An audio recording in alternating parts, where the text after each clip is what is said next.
How many of us are excited to hear the word of God? Shout Amen. Amen. Purihin po ang Diyos. Palakpakan natin ng Panginoon. Purihin po ang Diyos. Kung tayo po ay may Bible, makapagbukas po tayo sa 2 Timothy chapter 1, verse 8. Kalawang Timoteo, Kapitulo 1, talata 8. Sa Tagalog po. 2 Timothy chapter 1, verse 8. Praise God. So, wait lang po tayo ng konti. Pati mo muna yung katabi mo, sabi mo, Happy Sunday. Ayan. So, basahin po natin, Be not thou therefore ashamed of the testimony of our Lord. Basahin po natin na 1, 2, 3, go. Be not thou therefore ashamed of the testimony of our Lord, nor of me his prisoner, but be thou partaker of the affliction of the gospel according to the power of God. Sa wikang Tagalog po, 1, 2, 3, go. Kaya huwag kang mahihiyang magpatotoo tungkol sa ating Panginoon o tungkol sa akin na bilanggo dahil sa Kanya. Sa halip, sa tulong ng Diyos, makibahagi ka sa mga paghihirap dahil sa magandang balita. Palakpakan natin ang Diyos!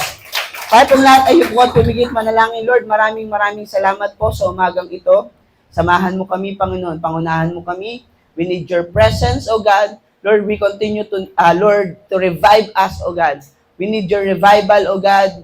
Lord, sa aming mga buhay, Panginoon, alam namin, O God, na sayang ang oras na ito kung hindi ka namin mararanasan. That's why, Lord, alam namin, kumilos ka na, O God. Dalangin namin, kumilos ka pa, Panginoon, sa aming mga buhay. Lord, ihanda mo ang aming puso, isipan, sa mensahe mo, Panginoon, sa umagang ito. Salamat po, O God. We humble ourselves, O God.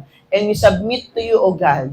In Jesus' name we pray. Amen, amen, amen. Tayo pong lahat ay makakaupo na. Amen. Maligayang pananambahan po sa bawat isa sa atin. Higit sa lahat sa ating Panginoon. Welcome po. At I continue to recognize God in my life. Amen. Salamat sa Diyos. At tayo po ay naririto mga ngaral. At salamat din sa Panginoon sa buhay ng ating mami. Amen. At ng daddy sa pagbibigay ng privilege para mangaral po ng salita ng Diyos. Excited ba tayo? Tingnan nga natin yung katabi natin. Dapat ito yung part na normal sa'yo na excited ka sapagkat ito yung part na pinakaabangan natin. This must be the best day of our week. Amen. Dahil dito tayo magpapahinga sa Diyos. Dito natin ibibigay sa Panginoon ano man yung ating mga hinahin, ano man yung ating alam mo yon, yung bigatin. At kung meron man tayong, okay naman yung isang linggo natin, wala namang problema, dito naman tayo magpapasalamat sa Diyos. All the more na lalo tayong magpasalamat sa Kanya. Pero kung may mga battles tayo, hihingi tayo ng weapon sa Diyos. Hihingi tayo ng kalakasan sa Panginoon. Amen! Kaya palakpakan natin ang Panginoon sa umaga pong ito. Para kay Lord na po yan. Para kay Lord na po yan.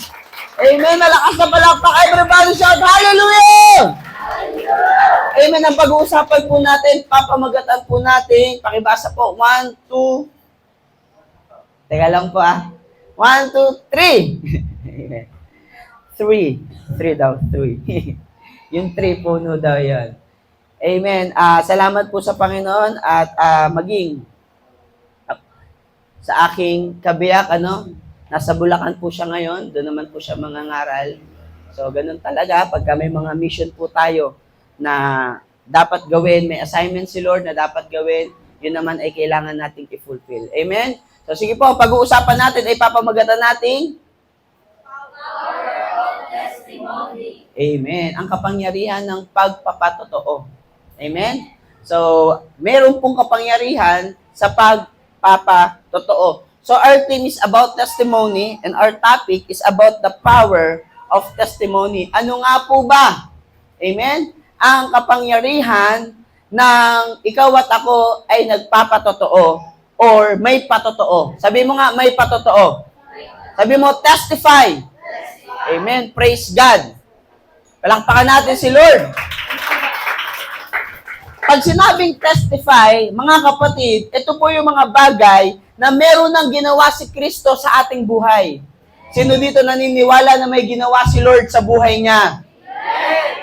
Amen. Kung may ginawa si Lord sa buhay mo, kapatid, may ginawa si Lord sa buhay natin, meron po yung kapangyarihan at yun ay katunayan ng kapangyarihan ng Diyos sa iyong buhay. Hello? At the testimony test if we are true or fake sa harapan ng Diyos. Hello? Andiyan po ba tayo? Yung pagpapatotoo po natin, ito yung kaya nga sinabing pagpapatotoo, ibig sabihin po yan, seal or patunay. Di ba? Pinapatunayan dahil may nangyayari sa ating buhay. Pero marami pong confused sa bagay na ito, kaya po sa umagang ito yung gustong linawin sa atin ng Diyos. Amen po ba? Now, ang sabi ng John chapter 8, verse 12, John chapter 8, verse 12, muling nagsalita si Jesus sa mga tao, ako ang ilaw ng mundo. Ang sumusunod sa akin ay hindi na mamumuhay sa kadiliman, kundi magkakaroon ng ilaw na nagbibigay buhay. Mga kapatid, ang paglapit sa Panginoon ay pagbabago ng buhay. And the change of life is your testimony. Hindi ko po sinasabing kapag nakakilala ka ngayon, bukas wala ka ng kasalanan. Ibig sabihin, ando doon na hindi na natin mamahalin ng kasalanan. At ando doon na babaguhin na tayo ng Diyos, ipaprocess ka na ng Diyos. Sabi mo nga sa katabi mo, ipaprocess ka ng Diyos. Araw-araw. Amen. Kaya nga may kanta tayo binabago niya ako araw-araw. Binabago niya ako araw-araw. Ano sunod nun? Noon, ngayon, at kailanman. Ano sunod? Ang pag-ibig niya ay laging tapat. Grabe, palakpakan natin ang Panginoon. Diba? Bawat araw, binabago tayo ng Diyos, may mensahe sa atin ng Panginoon. Amen po ba? And we have this kind of hope that because we have Jesus Christ in our lives, di ba? Dahil meron na tayong Jesus sa ating buhay, mababago talaga ang buhay natin. Kasi hanggat wala si Jesus, ganun ka pa rin. Wala nang pag-asa. Hanggat hindi ka lumalapit sa Diyos, hanggat hindi ako lumalapit sa Panginoon, that's the time na wala ng pag-asa. Pero hanggat lumalapit tayo sa Diyos, may pag-asa, kapatid. Amen. At itong sasabihin ko sa atin, itong mensahe ng Diyos sa bawat isa sa atin, walang matigas na puso sa salita ng Diyos. Amen. Walang matigas na ulo sa presensya ng Diyos. All thrones, all dominions, di ba, will bow down. Amen. Di ba? Ano man yung trono na yan na meron tayo, ano man yung mga bagay na meron tayo, if we have Jesus Christ, because Jesus is the light, sabi dito, we will not walk in darkness anymore. Wala ka na doon sa kadiliman. Hello? If Jesus is true in our lives as a real Christian, there must be a change in us. In the Bible, all the people that Jesus encountered has changed lives. Tama ba yun? Basta, ang gusto ko lang sabihin, lahat ng taong naka-encounter kay Jesus Christ, binago ng Diyos ang buhay nila. Amen. Come from the darkness of pain, amen, to heal. Next slide, please. Ayan. From pain to heal, kilala nyo ba yan? Ito yung sa Matthew chapter 9, verse 19 to 22. Yung 12 taong dinudugong babae. Hello? Halos maubos ang kanyang sakit. Ang pera sa sakit niya, sa gastos niya. Siya ay sakit na sakit sa kanyang buhay. Pero pinagaling siya ng Diyos. Amen po ba? Palakpakan natin ng Diyos. Sabi ng Lord, your faith has healed you. Ang iyong pananampalataya, may pag-asa sa Diyos. Amen. Kung dati po lumalakad tayo sa darkness of pain, now, because of Jesus Christ, gagaling tayo. Amen po ba? We walk in the darkness of brokenness. For being broken to whole. Amen? Sino yan? Elijah was suicidal. Nandiyan po ba tayo? Brokenness yun eh. Yung hinahangad mong mamatay na, hello? Si Elijah po yan. Parang si ano eh, no? Si Leonardo. Parang si Socrates eh. So, Elijah was suicidal. Joseph was abused. Asan si Joseph? Nandiyan ba? Joseph, pakita namin si Joseph. Mga ano lang po yun na picture. Ewan ko kung sila talaga yan. But it symbolizes. Joseph was abused. Wala. Ha? Job went bankrupt. Brokenness. Hello. Di ba? Doon muna tayo kay Joseph. Sino nakakakilala kay Joseph? Na-abuse siya eh. Di ba? Binenta siya ng kanyang mga kapatid. Hello? Ginawa siyang alipin. Pinagbalakan siyang patayin. Pero dahil siya'y sinamahan ng Panginoon, naging kanang kamay pa siya ng pero. Palakpakan natin ng Diyos. Si Job, nagkasakit, inuod. Grabe, no? These people are broken. Hello? Elijah was broken, pero tinawag siya ng Diyos. Hello? Job, nalugi yung kanyang mga business, namatay yung mga hayop niya, namatay pati mga anak niya, nagalit sa kanya yung asawa niya. Hello? Andiyan ba tayo? Nagkasakit siya, pero anong ginawa ng Panginoon? From broken to whole, binalik ng Diyos ang lahat ng nawala sa kanya 100-fold. Palakpakan natin ang Panginoon.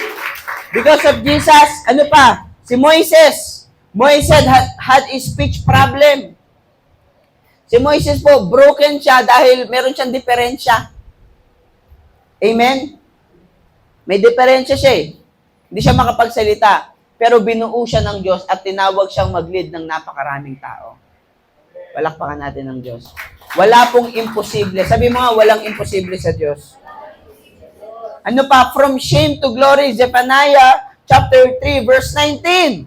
Lahat ng kahihiyan natin, papalitan ni Jesus Christ ng kaluwalhatian. Amen? Ang sabi ng Zephaniah chapter 3, verse 19, yan, itong mga tao na to, sino ba yan? Ang sabi ng Zephaniah chapter 3, verse 19.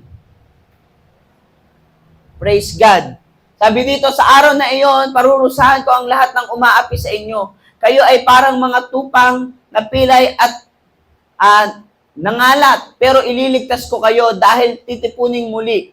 Inilagay ko sa kahihiyan noon, pero parangalan ko kayo at gagawing tanyag sa buong mundo. Palakpakan natin ang Diyos. From shame to glory.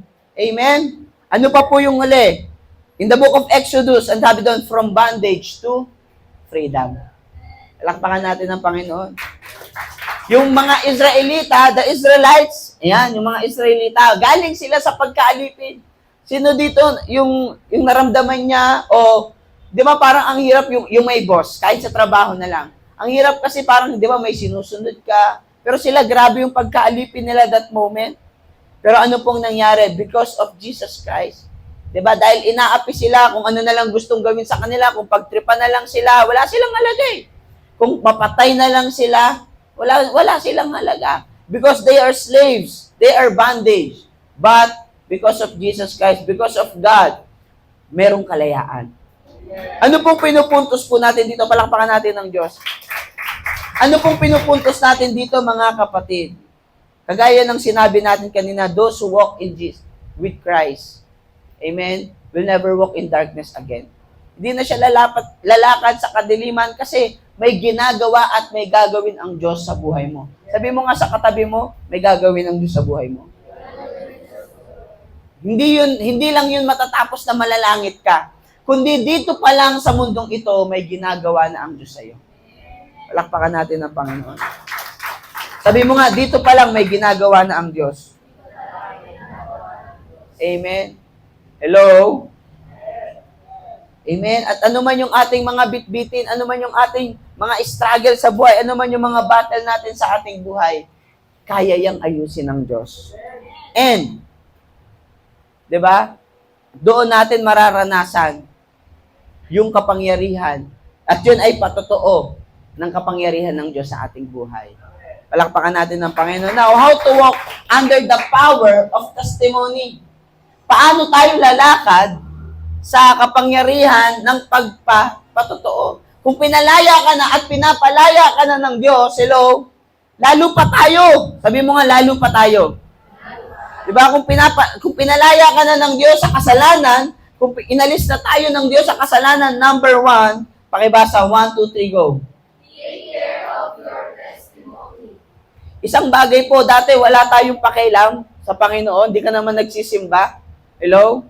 Dati ang nasa isip lang natin, puro trabaho, kung para makapag-enjoy sa mundong ito. Pero ngayon, we have this kind of testimony that on Sunday, I need to praise, I need to worship, I need to surrender. Hello? Na mas masarap naman talagang matulog hanggang tanghali. Tapos pagdating mo ng hapon, pupunta ka sa SM.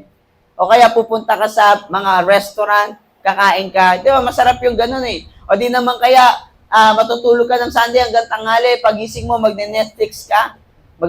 Magtitimpla ka ng juice. Bubuksan mo yung TV. Di ba? Maghahanap ka sa Google ng Inside Out 2 Pirated. Andiyan mo ba tayo? Mas masarap naman talaga yung ganon. But we have this kind of testimony na binago, na-realize natin na teka lang, impyerno ako kailangan kong maging grateful sa Lord. Kailangan kong sumamba sa Diyos na nagbabago ng aking buhay. Hello? Satan will try to destroy our testimony. Hello? Kung dati kang sinungaling at hindi ka na nagsisinungaling ngayon, mga kapatid, si Satanas, pipilitin kanyang magsinungaling ulit. Hello? Andiyan po ba tayo? Because Satan will try to destroy our testimony. He will attack, listen to this, he will attack on our most weakness, situation, and spot. Hindi ka niya aatakihin kung saan ka malakas, kung kailan ka puspos, never. Hello? Tsaka si Satanas, hindi lang yan one time, big time. No, uunti-untiin ka niya. Una, aalisin niya yung focus mo sa Word of God. Kailangan hindi mo marinig ang mensahe. Kaya feeling mo, inaanto ka ngayon. Amen? Habang nakatingin ka sa akin, bakit ganun? Parang wala akong naiintindihan kay Pastor Nico. So ngayon, uuwi ka, wala kang dalang mensahe. Pag uwi mo sa bahay, tutuksuhin ka na niya. Kasi doon, wala ka nang kasama. Wala nang magpapaalala sa'yo. Wala nang magpe-pray sa'yo. Hello?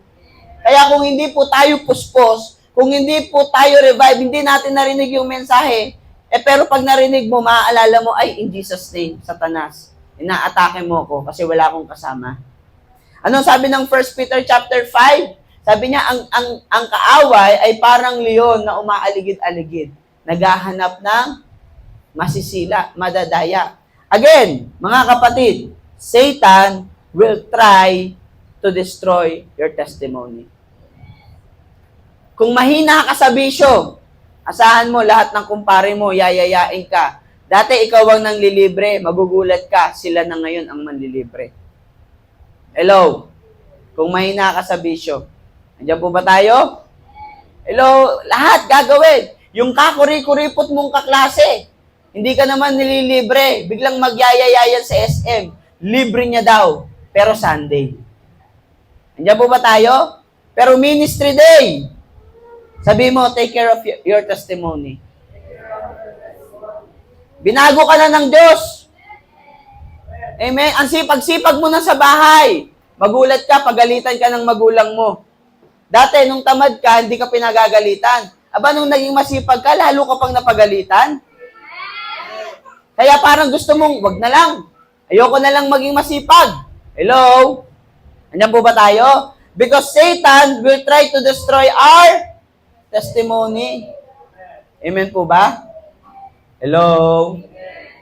Mga kapatid, yung mga bagay na ginagawa mo na sa Diyos, sisirain niya ng kaaway. Yung mga bagay na hindi mo na ginagawa para sa Diyos, sisirain niya ng kaaway. Narinig niyo po ba ako? Ulitin ko po, yung mga bagay na ginagawa mo para sa Diyos, sisirain niya ng kaaway. Yung mga bagay na hindi mo na ginagawa para sa Diyos, sisirain niya ng kaaway. Hello? Pero anong kailangan natin gawin? Salamat po sa isang nakaintindi. Ano po kailangan natin gawin? Take care of your testimony. This is one way to walk under the power of testimony. Kailangan ingatan mo yun. Bakit natin kailangan ingatan yun? Revelation chapter 6 verse 9. Anong sabi ng Bible? Revelation chapter 6 verse 9. Nang tanggalin ng tupa ang ikalimang selyo, nakita ko sa ilalim ng altar ang kaluluwa ng mga taong pinatay dahil sa tapat na pangaral nila sa salita ng Diyos. The thing is, I saw under the altar the souls of them that were slain for the word of God and for the testimony which they held. Sabihin mo nga yung testimony pinanghawakan mo. Yung testimony minentain mo. Hello? Yun yung ginawa ng Diyos sa buhay mo. Na hindi ka nababalik sa dati mong buhay. Amen? Hindi na tayo babalik sa dati nating buhay. Kasi pinalaya na tayo ng Diyos. Andiyan po ba tayo? Amen? Na makaranas lang tayong konting struggle. Makaranas lang tayong konting pagsubok. Yung mga bagay na parang hindi mo na kayang tiisin. Hindi ka nababalik sa dati mong buhay. Anong gagawin ng Panginoon kapag ito, ano yung nakita, ano yung revelation? Anong mangyayari kapag doon sa mga taong nag-held ng kanilang testimony? Revelation 20 verse 4, anong sabi ng Bible? Pagkatapos na may nakita akong mga trono at ang mga nakaupuron ay binigyan ng karapatang humatol. Nakita ko rin ang kaluluwa ng mga taong pinugutan ng ulo dahil sa pangangaral nila tungkol kay Kristo. Maganda English po, basahin natin ha. And I saw the souls of them that were beheaded for the witness of Jesus. Sa ibang translation po, testimony of Jesus, and for the word of God, and which had not worshipped the beast, neither his image, neither had received his mark upon their foreheads or in their hands, and they live and reign with Christ 1,000 years. Palakpakan natin ang Diyos. Yung mga taong nagtitiis at iniingatan yung kanilang testimony, they will live with Christ and reign with Christ. Palakpakan natin ang Diyos. Makakasama natin ang Panginoon. Maghahari tayong kasama ang Diyos. Sabi mo sa katabi mo, ingatan mo yung testimony mo. Dati, puro mura yung lumalabas sa bibig natin. Puro masasamang salita. Ngayon, puro word of God na. Puro pagmamahal na. Ingatan mo yun. Hindi yung magulat ka lang, magmumura ka na naman. Ay, puto ko tsinta, bibing ka. Hello? Ingatan natin yun. Andiyan po ba tayo? Huwag kang pumayag na sirain ng kaawayan. Number 2, malapit na po ako matapos. Pakibasa po. 1, 2, 3. Wala pala. Joke lang. Amen. Lord, biyayaan mo kami ng mas mabilis pang laptop. Amen. 1, 2, 3, go! Use your testimony to glorify God by sharing it to others most of the same experience. Wow! Binago ka ng Diyos? Wala? Binago tayo ng Diyos? May dahilan ng Panginoon bakit kanya binago. Yan ay patotoo na buhay siya sa buhay mo. Amen? Hello? Yung iba kasi parang naging normal na lang. Alam nyo ba? Sabi mo nga sa katabi mo, abnormal ka. Hindi ka normal, ibig sabihin, above normal, abnormal. Above normal. Sa totoo lang, maraming tao ayaw talaga sa Diyos. Maraming tao ayaw magsimba. Lalo na sa ganitong church, yung mainit ng konti sa church, pero cute naman yung pastor. Joke. Biro lang. Diba? Hello? Parang napangiwi yung iba dun Sorry na. Sorry naman, B. Yeah. Bawiin na natin yun. Pastor, nasa pulpito ka pa naman, nagsisinungaling ka. Diba? Yung iba ayaw talaga sa mainit na church. Mas gusto nila sa sinihan talaga. Hello? Mas gusto nila yung ibang bagay. Pero ikaw, pinili mo ang Diyos. Hindi lahat ng tao nakauunawa sa salita ng Diyos. Hindi lahat ng tao gustong makinig ng salita ng Diyos. And that's the reason kung bakit ka binago ng Diyos. Huwag natin yun. No, hindi normal yun. Sa totoo lang, kaya nga, kakaiba ka talaga eh. That's how God described us in the Bible. Hello? So, when God works in your life, use that testimony, gamitin natin yung testimony na yan para parangalan ng Diyos. I-share mo yun sa iba. Lalo na doon sa mga bagay na kaparehas mo ng nararanasan. 'Di ba? Sino dito yung mga nakakilala sa Diyos dahil pinagaling siya ng Panginoon? Yung, alam mo yon, yung actually, wala ka naman talagang pakialam kay Lord, pero dahil nag-pray ka, Lord, pagalingin mo naman ako. Gumaling ka, kaya ka naglingkod sa Diyos. Ngayon, pag may nakita kang may sakit, mag-testimony ka. Alam mo ba, may sakit ako eh. Saan po? Sa isip? Joke lang. Masakit po ang ulo ko. Amen. Meron po akong sakit na matagal ko nang iniinda. Kagaya ng babae, meron akong dinudugo ako ng 12 years, sabi ng babae. Hello? Gamitin natin yung ating testimony. Kung namumuhay tayo sa kasalanan dati, i-testify natin, hamunin natin sila na na-overcome ko yun dahil kay Kristo. Kung nangyari sa buhay ko, mangyayari sa buhay mo. Testify natin, dati po, mahirap lang kami. Pero simula nung lumapit ako kay Lord, nakapagpatayo kami ng bahay. Nakahanap ako ng magandang trabaho. Dahil sa Diyos, basta lagi ko lang inuuna si Lord. Hello? Hamunin mo rin yung mga tao. Hello? Andiyan po ba tayo? Use your testimony to glorify God by sharing it to others most of the same experience. Kagaya ni Jesus Christ, like Jesus' vision. Ano po yon? Win souls, guide people to heaven. Sabi mo nga, guide people to heaven. Hindi ka magpapatotoo dahil gusto mong magyabang.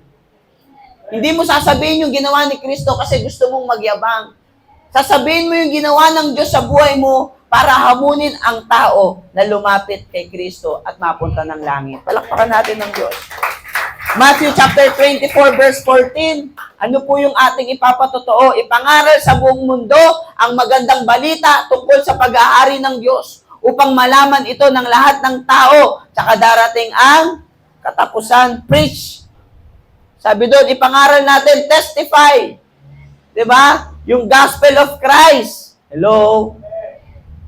Mangaral tayo ukol kay Kristo at sa kanyang mga ginawa. Hello? 1 John chapter 5 verse 11. At ito ang patotoo ng Diyos. Ano ang patotoo ng Diyos? Binigyan niya tayo ng buhay na walang hanggan. At ang buhay na ito ay nasa kanyang anak. Palakpakan natin ang Diyos. Sabi mo nga sa katabi mo, preach the message of love and forgiveness. Sabi mo, preach the message of true joy and peace. Lahat ng mga bagay na yan, kay Jesus mo lang makikita. Hello? Kahit pumunta ka sa tindahan, pagkabagabag ka, hindi ka pwedeng sabihin, pabili po ng joy. Ibang joy ang ibibigay sa'yo. Hello? Ang totoong joy, ang totoong kagalakan, ang totoong kapayapaan, pagpapatawad at pag-ibig, kay Kristo mo lang matatagpuan. Ipangaral mo yun sa iba. Sino dito pinatawad ng Diyos? Taas ang kamay. Sino dito nakaramdam ng pag-ibig ng Panginoon? Taas ang kamay. Sino dito nakakaramdam ng kagalakan? Kapayapaan? Yung true joy, alam niyo kung ano? Kahit may problema, kahit may pagsubok, di ba? Kahit may problema at wala kang pera, di ba laging masaya? Ganyan talaga ang buhay pag na kay Jesus, laging may galak sa tuwina. Amen? Hello? Andiyan po ba tayo? Minsan, hindi naman tayo laging may pera. May mga dumadating sa point na nawawalan din talaga tayo ng pera. Pero kahit wala tayong pera, basta na kay Jesus, laging may galak sa tuwina. Kasi alam mo, langit ka eh. I-share mo yun sa iba. Hindi yung parang wala ka lang pera, pero parang katapusan na ng mundo. Andiyan po ba tayo? Huwag kang mag-alala, kapatid. Dahil kapag lumalapit ka rin kay Lord, ang Diyos din naman ang Diyos ng nagpapala. Palakpakan natin ang Panginoon. Number 3 and last. Dito na po ako matatapos. Pakibasa, 1, 2, 3, go. Ask God for new testimony, new great works of God. Alam nyo minsan, bakit nai-struggle lang tao? Kasi feeling na nila, wala nang ginagawa ang Diyos sa buhay nila. Parang, okay, so nagsisimba na ako, wala na ako sa dating buhay. So, what's next? Simple lang, humingi ka ng bagong testimony. Sabi mo nga, faith. Ito yung isang bagay na sa'yo na nanggagaling. Yung mananampalataya ka sa Diyos. At sa pagsampalataya mo na yun sa Panginoon, susubukin pa rin ng Diyos yung faith mo na yan. Hello? Titingnan pa rin ng Panginoon kung, anak, kaya mo ba? Hiniling mo yan, kaya mo ba? Sabi ng Psalms chapter 2 verse 8, ano pong sabi? Hilingin mo sa akin ang mga bansa sa buong mundo at ibibigay ko ito sa iyo bilang mana mo. Ano sabi ng Bible? Hilingin, ask of me. Hello? Nagtataka ka, bakit ganun? Parang walang nadadagdag sa akin. Ang tanong ng Diyos, humihiling ka ba? Ang sabi ng Panginoon, hilingin mo sa akin, anak, binago kita. Nagpapagamit ka sa akin. Yan ay tatak at kapangyarihan. Tatak ng aking kapangyarihan sa buhay mo, sabi ng Diyos. Ang tanong ko lang, humihingi ka ba ng bagong bagay pa? Hello? Sabi mo, nung di ka pa nakakakilala kay Lord, Lord, baguhin mo ako. Gusto ko maligtas ang aking kaluluwa. Mapunta sa langit, niligtas ka ng Diyos. Ngayon, dati, di ba, wala pa tayo doon sa katagumpayan dito sa mundo. Ngayon, biling ka kay Lord, Lord, gusto ko pong maging maayos ang aking pamilya. Binigyan ka ng Diyos ng sariling bahay. Binigyan ka ng Diyos ng sariling sasakyan. Di ba, kung nakakain natin, nakakabayad tayo ng mga responsibility, kung titingnan natin, okay na. Hello? Ganun na lang ba yun? Ang sabi ng Bible, humiling ka naman ng bagong bagay. Hello? Pwede nating hilingin, Lord, gusto ko namang magpagamit sa'yo. Kahit hindi sa loob ng church, kahit sa labas, sa mga katrabaho ko. Dahil kasama ka sa paglilingkod. Na Lord, kung nasaan ako, gusto ko na ipapahayag ka ron. Na alam kong hindi lang naman ako yung nangangailangan sa'yo. Na itong mga taong to, kagaya ko noon, na kung hindi ka natagpuan, mapapahamak sa impyerno. Na kung hindi ka natagpuan, nandun pa rin sa kalungkutan. Na kung hindi ka natagpuan, nandun pa rin sa kahihiyan ng kasalanan. Na kung hindi ka natagpuan, siguro hindi makatulog sa gabi kasi hindi niya alam, baka mamatay na siya bukas, may impyerno siya, hindi siya alam kung saan pupunta. Hello? Humiling tayo sa Panginoon. At kung ano man yung mga bagay na hinihiling natin, siguraduhin natin, amen, na ipapahayag mo rin. Ask God for new testimony. Hello? Hello?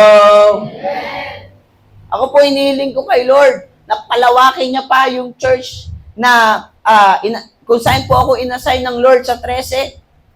Hello? Sabi ko, Lord, bigyan mo pa kami ng maraming kaluluwa para marami pang taong makaranas ng pag-ibig mo. Na yung mga taong wala ng pag-asa para magkaroon pa ng pag-asa. Hello, dalhin mo kami dun sa mga taong nangangailangan sa iyo at hinahanap ka talaga. Hello? Humiling ka, kapatid. Hilingin mo sa Diyos. At ano sabi ng Panginoon? Kapag hiniling mo sa akin, kung hiniling mo sa akin ang mundo, ibibigay ko sa iyo ito bilang mana mo. Hello? Gusto mo bagong testimony? Sabihin mo, faith. Great harvest require great faith. Great harvest require great move of the Holy Spirit. Kailangan matatag yung pananampalataya mo sa Diyos. Hello? Pag sinabi mong, Lord, gusto kong makapagtapos ng pag-aaral, pero wala akong pera. Kailangan may pananampalataya ka.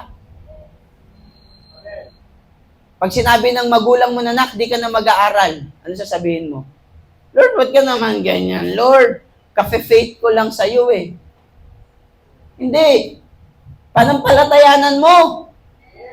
Humingi ka ng wisdom kay Lord. Lord, paano ba ako mag-aaral? Kasi gusto ko talagang makatapos. Ngayon, magbibigay sa iyo ang wisdom, anak, buksan mo yung cellphone. Pumunta ka sa Google at mag-search ka ng scholarship. At mag-apply ka. Ako nang bahala sa mga tao na yan. Hello? Makikita mo ngayon, libre mag-aral sa Muntinlupa. May allowance pang kasama. Hello? Amen. Andiyan po ba tayo? Tapos biglang may tita ka pala na taga Muntinlupa. Doon ka na ngayon naka-address. At dahil faithful ang Lord, kahit nasa Muntinlupa ka pumapasok, every Sunday nandito ka pa rin. Palakpakan nga natin ang Diyos. Magbibigay ng wisdom. Diba? Alam mo yon. O di naman kaya, may tita ka bigla. Sabi ng magulang mo, wag ka na mag-aral. Eh may tita ka bigla. Biglang kinausap yung mama mo. Yung anak mo ba'y nag-aaral? Diba? Pwede bang pag-aralin ko na lang yan? Hello? Maraming pwedeng gawin ang Diyos, kapatid. Kung mananampalataya ka lamang. Yung iba, takot manampalataya. Kasi wala pa man, kala niya mabibigo na siya. Hello? Wag na lang kasi baka ma-broken heart lang ako. Kung hindi binigay ng Diyos, hindi para sa'yo. Meron siyang mas maganda. Hello? Pero ano sabi ng Diyos? Wag nga tayo umalis doon sa Psalms chapter 2 verse 8. Kailangan tama ang puso natin eh. Sabi doon, hilingin mo sa akin ang mga bansa sa buong mundo at ibibigay ko ito sa inyo bilang mana mo. Ano lang kailangan natin gawin? Basta tama ang puso natin sa Diyos. As we delight ourselves in the Lord, He will give the desire of our heart. John chapter 12 verse 32. Amen? And this will be our last verse. At kapag itinaas na ako, sabi niyan, mula sa lupa, ilalapit ko ang lahat ng mga tao sa akin. And if I be lifted up from the earth, will draw all men unto me. Pag sinabing maitaas ang Diyos, ano po yun? Sabi mo, great worship. Great prayer. Kung may mga bagay po tayo na gustong ilapit ng Diyos, amen? Igawin ng Panginoon sa atin. Ito po kasi in this case, ang inihiling nila ay tao. Hello? Mga tao na makakilala sa Panginoon. Ang ibig sabihin po nito, as we worship God, as we lift our praise to God, amen, tinutupad ng Diyos yung ating pananampalataya. Lahat po ng taong binanggit ko kanina sa introduction po, yung babaeng dinudugo, si Elijah, si Joseph, si Job, si Moises, lahat po ng mga yan, sabi ng Panginoon, dahil sa pananampalataya. So, 3 bagay pong dapat nating maintindihan. Ingatan mo yung testimony mo. At gamitin mo yung testimony mo para i-glorify ang Diyos. Nalulungkot po ako. Every time. Ako lang po ito Hindi pa si Lord. Every time na, sino po ang gustong magpatotoo? Pansin nyo? Hello? Parang walang gustong tumayo. O nahihiya lahat. Dapat nga nag-uunahan tayo eh. Hello? Dapat nga nag-uunahan tayo. Excited kang i-testify, hindi para ipagmalaki. Kundi ipahayag mo sa mga taong to, hamunin mo yung mga taong to kasi may ginawa na si Lord sa buhay mo eh. Hamunin mo tong mga taong to na kung ginawa ng Diyos sa buhay mo, kaya rin gawin ng Panginoon sa buhay ng bawat isa. Palakpakan natin si Lord! Hallelujah! Amen! Share your testimony. And number 3, humingi ka pa ng bagong patotoo. Bagong sasakyan? Sa tingin nyo, hindi kayang ibigay ni Lord yan? Bahay at lupa? Magandang trabaho? Mas mataas na posisyon? Sa akin, okay lang kahit di mas mataas na posisyon, basta mas malaking sahod. Hello? Andiyan po ba tayo? Mga opportunity? Andiyan po ba tayo? Hello? May magpe-pray na ba dyan na gusto nang magpakasal? Andiyan po ba tayo? Hello? Mga kapatid, humingi tayo sa Diyos ng bagong patotoo, hindi para sa atin, kundi para rin naman maparangalan ng ating Panginoon. Palakpakan po natin ang Diyos at inaanyayahan ko po ang ating mami